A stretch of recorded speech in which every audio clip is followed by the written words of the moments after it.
Welcome to your next computer class. My name's Tracy Fridley and I'll be your instructor for today.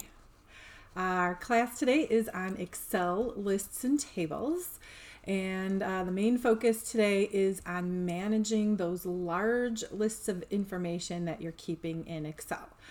Some neat things we're going to do in today's class. We'll concentrate on table formatting.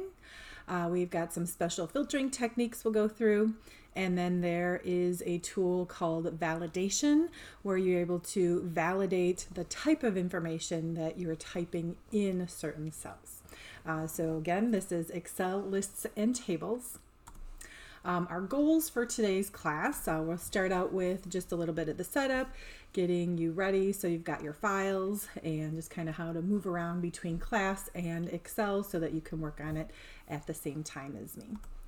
And then these are our three main goals. So the first main goal is to learn to manage that large list in here in Excel. And we can do that by formatting that basic list as a table. So it's kind of an advanced type of feature where you're able to do more automation with the table feature turned on. And then our second goal is just to understand the procedures to do some sorting, do some filtering, and also removing duplicate records. And then our last goal here, step 3, is to validate data entry. So if you are typing information in different cells, how you turn on the process to validate what kind of information is going to go in that cell. And then we'll go into summarizing our long list of information by using the subtotal command. And then as our class nears the end, we'll get to this bonus practice exercise. You can try it out on your own just to test your skills, and then I'll also give you the answer key at the end as well. So this is our setup for class today. And then a specific outline of what we're going to cover exactly. We're going to start class with designing the list. There's a proper way to do that. So it's designing this list, and then also the table data will have the same properties there as well. We'll show you how you can freeze your window panes. So basically we are going to have one row of information frozen at the top of our screen where our labels are. So as you're scrolling, that first row will always stay in place. And then we'll get into the formatting of that basic list to this new advanced type of table where we get more automation. We will play around with different kinds of styles you can apply for the table, how you expand that table to make it bigger in case you need to add more rows to it or even add more columns to it.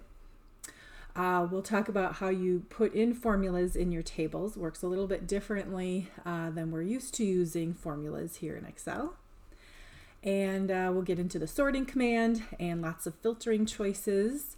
Removing duplicate records. So if you have duplicate entries typed in, it's really just a push of a button and Excel will handle it for you and delete and remove any extra duplicate records that happen to be in there. We'll get into the validation command. Again, you can pick a column and you want to say all numbers typed in that column are going to be under $100. That's a setting that you can set up to just do some quality control and make sure that you're not getting things that you don't want in that column. Another neat thing that you can do with the validating your data is you can create your own drop-down boxes. So you're specifically saying only in these cells you can have just these few choices. And so it's basically a drop-down box that we'll be able to create through this validating data command. And then sometimes you want to take that formatted table that you have and put it back to a basic list. There are a few commands in Excel that have to be a basic list in order to work. They can't be a table, so sometimes you need to temporarily turn that feature off. For me personally, I like to keep my table features on as long as I can. If Excel says, oh, you can't do that when it's a table, then I just put it back to a list. So just convert it back to a list, and then I'll put it right back to a table as soon as I'm done with that command. And then the last topic we'll work on is subtotals, and we're able to take that long list again and then kind of group it by sorting by a particular column, and then within that category you can have subtotals and add together numbers that might be in your list, and then we'll kind of talk about how we can set that up.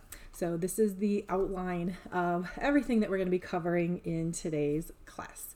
We'll just go ahead and get started.